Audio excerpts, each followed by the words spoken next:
Ramai sorotan publik terkait pengenaan pajak penghasilan atau PPh atas pencairan dana jaminan hari tua atau JHT BPJS Ketenagakerjaan. Terkait hal tersebut, Menteri Keuangan Republik Indonesia Purbayudisa Sadewa akan berkoordinasi dengan Direktorat Jenderal Pajak guna pastikan implementasi aturan tersebut. Pak, ya Pak, kira-kira ada komentarnya nggak Pak? Yang pencairan uang JHT, jaminan hari tua, itu kan dikenakan pajak kabarnya Pak. Mungkin ada komentar Pak soal itu? Nanti saya cek lagi dengan Dirjen Pajak juga. Oh, sejauh ini belum ada koordinasi juga berarti ya Pak? Hati-hati ya, Mas Mbak. KPK menyebut terus memantau kondisi kesehatan tersangka korupsi kuota haji Yakut Khalil Qomas. Setelah sehat, penangguhan masa tahanan Yakut akan dicabut.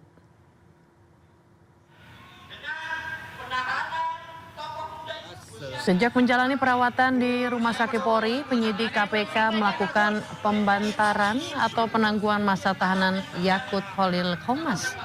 Tersangka korupsi kuota haji ini mengalami sakit pada saluran pencernaan hingga harus jalani rawat inap.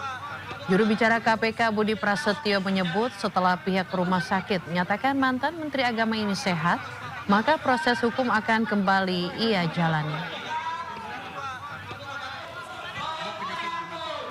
Terkait dengan pembantaran penahanan tersangka saudara YCQ dalam perkara kuota haji, penyidik masih terus melakukan pemantauan perkembangan kondisi kesehatan dari yang bersangkutan. Dan KPK tentu meyakini bahwa dokter dan tim medis di Rumah Sakit Kramat Jati Polri akan bertindak secara profesional dan cepat sehingga saudara YCQ bisa segera pulih dan kembali mengikuti proses hukum. Semua pihak tentunya mengharapkan bahwa rangkaian proses hukum ini dapat berjalan secara efektif sehingga bisa segera memberikan kepastian hukum kepada pihak-pihak terkait. Pengawasan program prioritas nasional seperti makan bergizi gratis dan Kartu Indonesia Pintar kini diperkuat.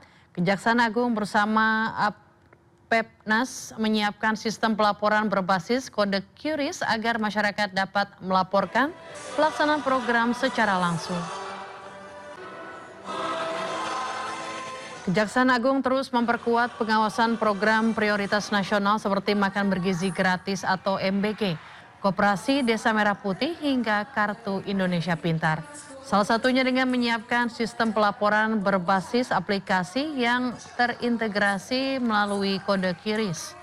Jaksa Agung Muda Bidang Intelijen Reda Mantovani menjelaskan setiap dapur MBG akan dilengkapi stiker QRIS yang dapat dipindai menerima manfaat untuk menyampaikan laporan terkait kualitas makanan, pelayanan, dan pelaksanaan program.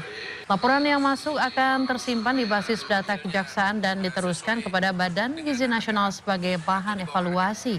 Jika ditemukan indikasi penyimpangan, kejaksaan akan melakukan verifikasi bersama Badan Permusyawaratan Desa. Berupa stiker, ada QRIS-nya untuk diserahkan kepada para penerima manfaat. Jadi ini untuk memonitor hasil dari dapur tersebut, apakah hasilnya sesuai dengan harga atau di bawah harga, itu aja. Dan laporan ini langsung database-nya ada di kejaksaan dan juga kita bisa teruskan dan diteruskan ke BGN.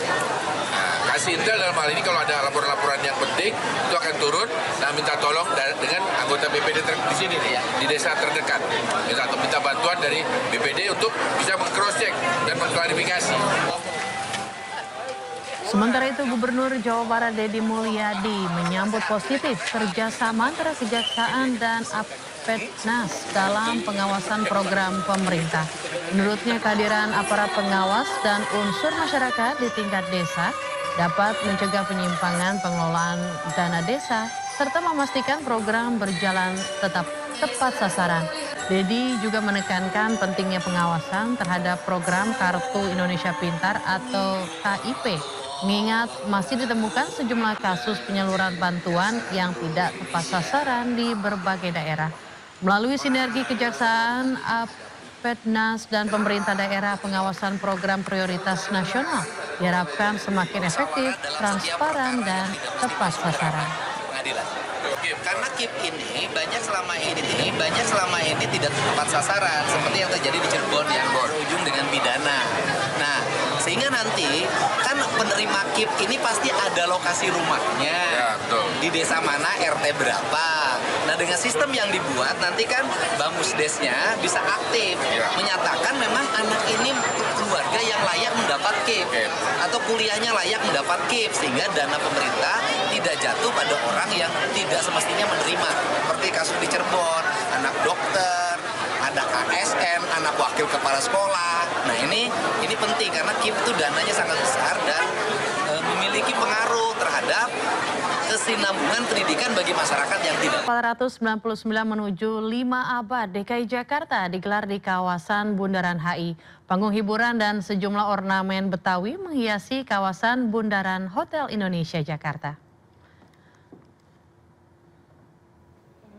Terdapat panggung musik, pertunjukan multimedia spektakuler, video mapping, flying LED, hingga lighting show siap menghibur warga Jakarta.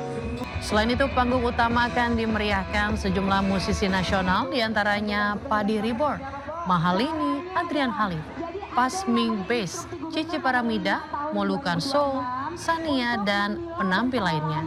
Bagi warga Jakarta yang hendak menyaksikan acara perayaan HUT DKI Jakarta secara langsung, dapat menggunakan transportasi umum dan memanfaatkan tarif Rp1, di antaranya Transjakarta, MRT, dan LRT Jakarta, selama tanggal 27 dan 28 Juni 2026. Rekayasa lalu lintas juga diterapkan selama acara berlangsung sejak pukul 14.00 hingga 23.00 waktu Indonesia Barat.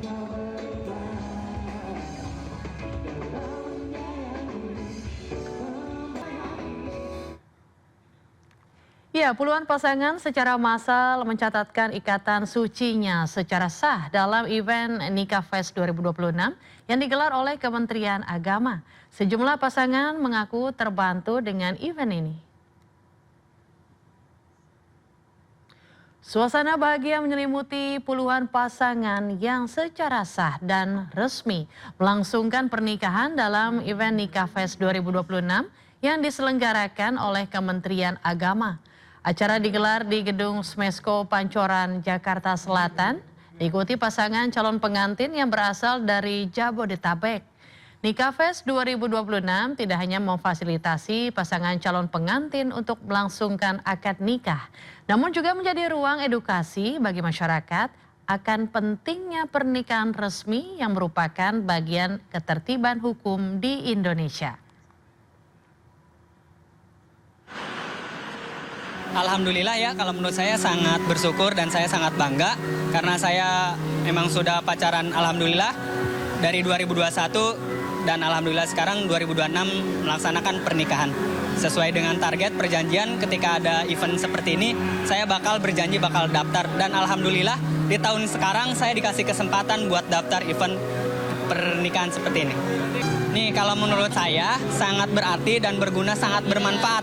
Jadi jangan sampai buat kalian semua yang di luaran sana ada kata-kata gengsi seperti ini. Saya dengan posisi seperti ini menurut saya sangat menarik, sangat benar-benar tertarik dan saya bakal meyakinkan kepada kedua orang tua saya yang namanya nikah massal seperti ini sangat berarti dan sangat